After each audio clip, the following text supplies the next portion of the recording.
This webinar is for the DOS2020C3 nonprofit in counties, and it's gonna, walk you through the process of accessing and creating your interim report. So this is our test site. This is the site that we use to test our application, our report forms, etc. And so the first thing we want you to do, is log in into Sage using your username and password. Click login.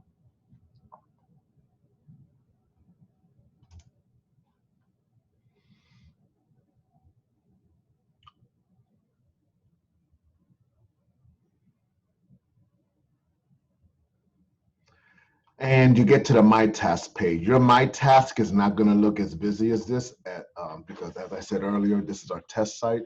So when you get to your My Task page, the first thing we want you to do is click Documents. Then under Document Type, open the drop-down box and look for DOS. You should only see, well, you look for, if you're the county, you look for DOS2020C3 county. And if you're the nonprofit, you look for DOS2020C3 nonprofit. I'm going to click the nonprofit, but the folks who are county grantees, the steps are the same. So you click on the document type, then you come to status, open the drop-down box, and you find executed, click executed, come to search, click search. Once you click search, your organization should be somewhere in this box. Not somewhere, it should be here. So Servicios Latino de Burlington County, this is our test agency, even though they're a grantee of ours, and I think they're grantees of the census grant as well. This is all fictitious information that we're using. So when you get to the document type page, you come to the link that'll say DOS2020C3-NP, and then the 3-digit number that's associated with your grant. You click that. Then you're in the document snapshot page. As you can tell, this is all fictitious information. The first thing we want you to do when you get to the document snapshot page is hover over related documents and messages and find the link that says initiate on DOS-C3-NP 2020 interim report. Click that.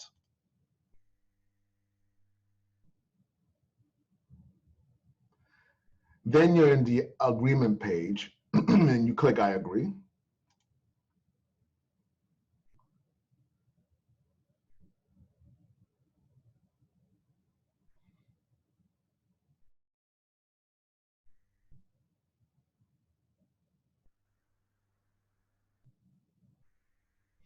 And then you're in the actual interim report page. You'll see the current status will say interim report in process. So the first thing we want you to do is hover over forms and click cover page. Now you'll see a number of things here that you have to complete. So the reporting period is actually November 1st to March 30th. That'll be fixed. That'll be submitted to Sage to fix. And the final report will be April 1st to September 30th. So that'll all be fixed. But when you go in now, it'll look like this, November 1 to February 28th. But we want you to report from November 1 to March 30th. So you click on that there. The contract period year will also be revised to reflect 11/1/2019 to 9/30/2020. That'll also be fixed. Then you'll see all this information about the organization there, and then you'll have to put in the address. So I'm a Jet fan, so everything that I'm going to put in here is fictitious to the Jets, right? So you want to put the city, the state, the zip code, anything with an asterisk you need to complete. So the prefix, you'll want to put Mr. Curtis Martin. Who is he? He's a Jet Hall of Famer. You want to put in your telephone number and a fax number. Now, here's the deal. If you don't have a fax number, what you want to put in is, it's looking for 10 digits. So you can put 000, 000, 000, 0000, or you can do 1, 2, 3, 4, 5, 6, 7, 8, 9, 4, right? If you have a fax number, then you put the fax number in. Make sure that you put the organization or the email of the person that's completing the report. Then the contact person. No, so this is the information for the person who's completing the narrative, and this is the information for the person who's completing the fiscal report. Some organizations, it can be the same person for both. But if you have your budget folks doing the fiscal and another person doing the narrative, that's fine as well. So you want to put the prefix here. I'm going to put La Lupe. La Lupe was this famous Cuban songstress. Of course, this is all fictitious, right? Except for La Lupe and for Curtis Martin, they're real people. Again, you want to put in a fax number. If you don't have one, you do what I'm doing here. Just put in 1, 2, 3, 4, 5, 6, 7, 9, 4. And then the email, this is fictitious too, is lalupe@gmail.com. Then you come to the bottom right-hand corner. Even though you click this box that says that everything above here is correct, you scroll up to the top and you click save.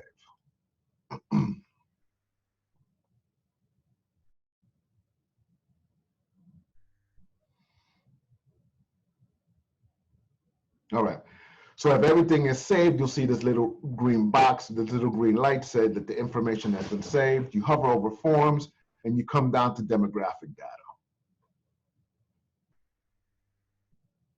So the demographic data is asking you for information about the following: how many census awareness campaigns events were hosted, how many census 2020 job fairs were promoted, how many LCCCC meetings did the sub-awardees attend, if you're the county, how many of the LCCs did the folks that you grant to attend those local census meetings.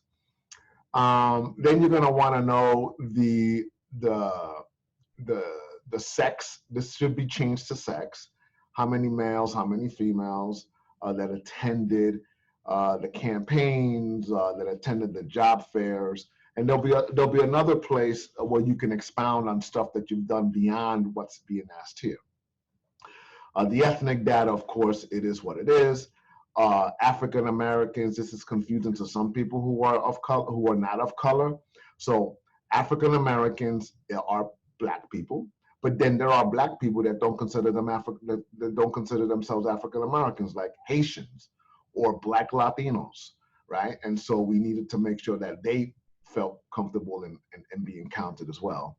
And then for the test purposes, I'm just going to put the number 1 all the way down. Right, and when you fill this out, you scroll up to the top, and you click save.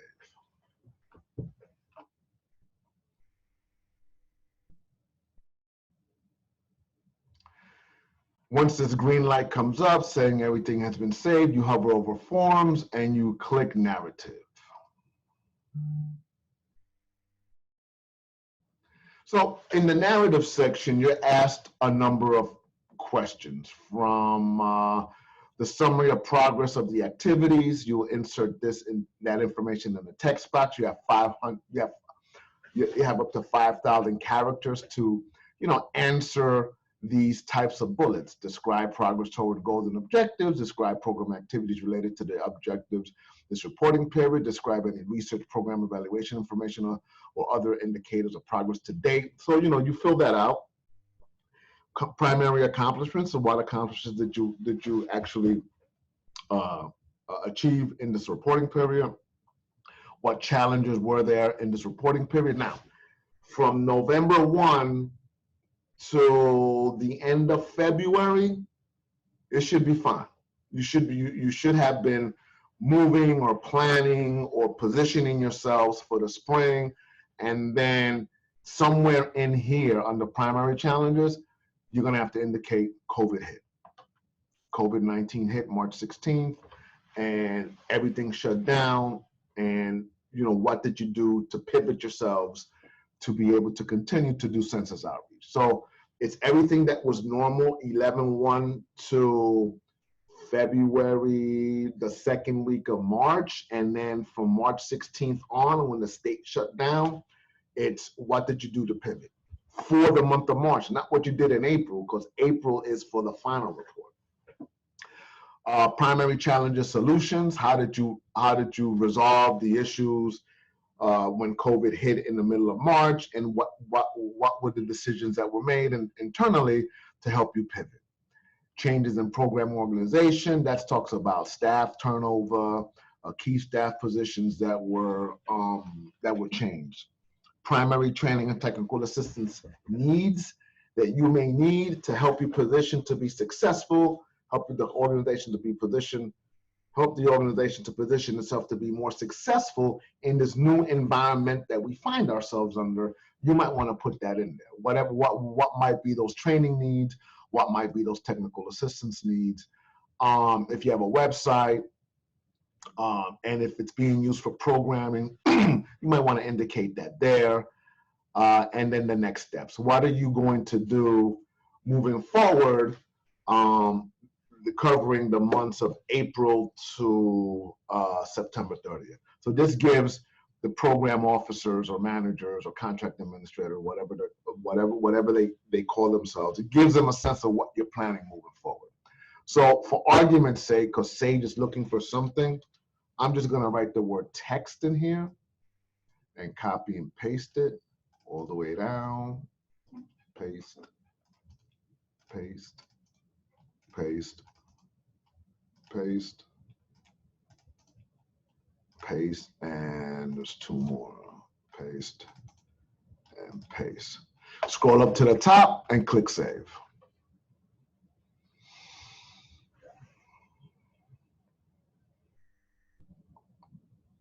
All right, so you'll see the green light, the information has been saved. You hover over forms, and then you go to you don't go to the fiscal page, you go to the personnel services page. And you indicate how much did you spend in the reporting period from 11/1 to 3/30, 11/1/2019 to 3/30, 3/30/2020. So let's say you spent $1,000 of the grant award here, and then you spent, I don't know, another $3,000 from the other funds, other funding sources, which you indicate here. So what Sage does, Sage automatically subtracts the $1,000 from here. So this was $5,000, 4,000, subtracts the 3,000 from here, over here, remaining balance. So this gives you the remaining balance, right? And it gives you a running tally. Now, total expenditures, these three columns, well, these two columns here need to align with these two columns here, right? In this example, there's no fringe, so you can just put 0 there. Scroll up to the top and click save.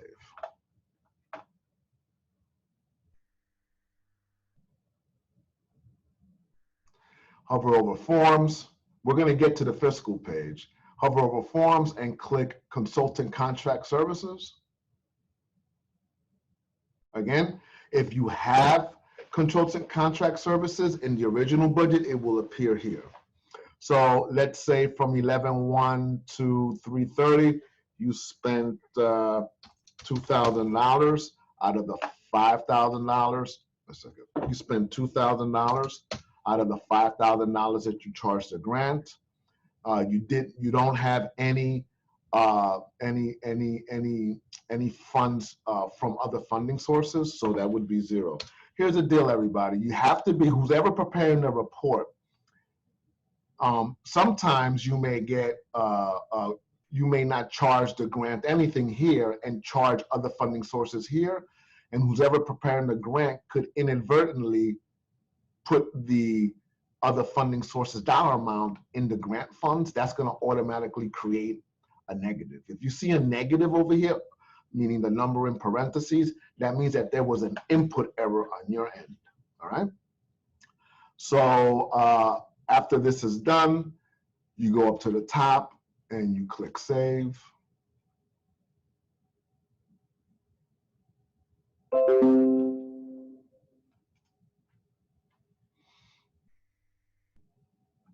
Great. The information has been saved. Then you go to other course categories, click other course categories.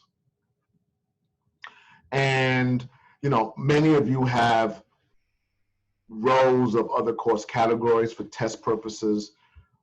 We only have one here. So let's say it was rental. So let's say the organization only spent $1,000. They have no other funding sources that are going to be used to support this particular charge off. So that is 0. The remaining balance is a running balance, so it lets you know how much you have going on, going into the final report. You come up to the top and you click save.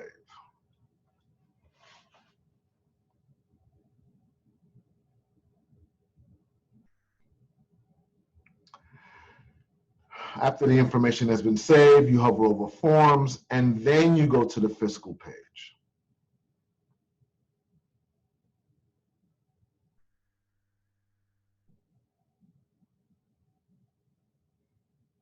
So you may see this red error here. Don't worry about it. I'm going to show you how to fix that. So when you get to the fiscal page, the only, we need you to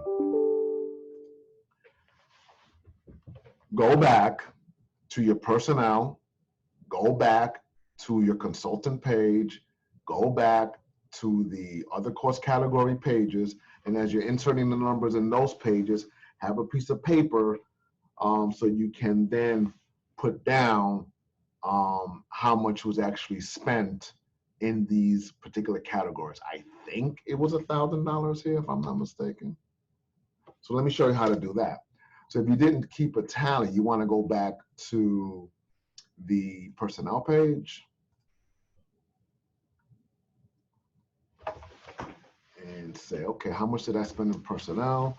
You spent $1,000 out of the grant, and you charged $3,000 out of your other funding sources. And then you want to go to other course categories because there was nothing in consultants. And you want to say other course categories, spent $1,000 there. Right? Now you want to hover over forms, go to fiscal, and plug in those numbers. So for personnel, it's $1,000 from the grant, and it's $3,000 from other funding sources, and then from other course categories,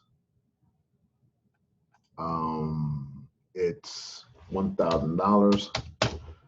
And let me save that, and then I'm going to go back to consultants to see if I actually spent anything in consultants. So this is the back and forth that I'm actually doing that you're probably going to be doing as well. So this is good.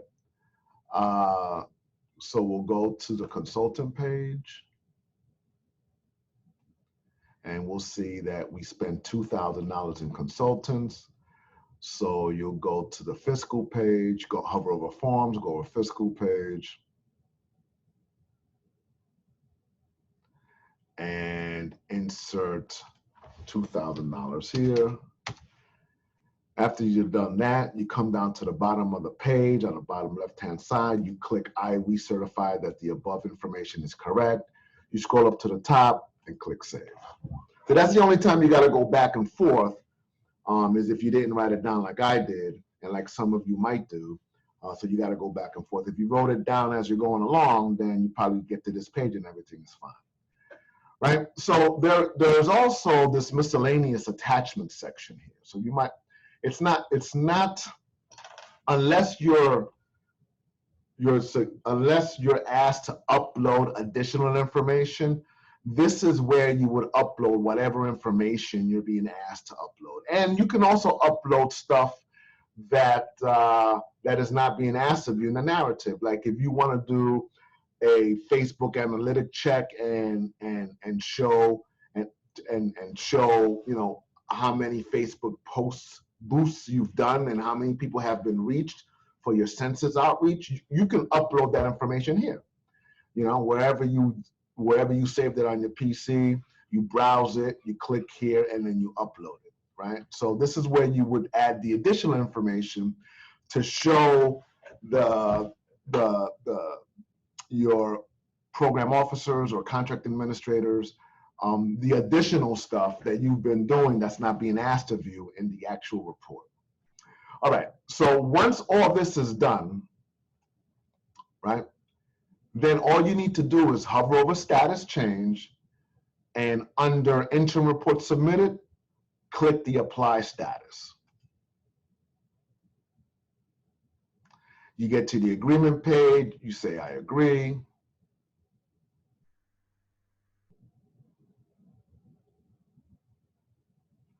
And then you'll be brought back to the document snapshot page where the status will say interim report submitted.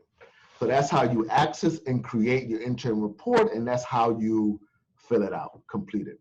All right, everybody, enjoy, be safe, stay strong, and continue to be resilient. Talk to you later.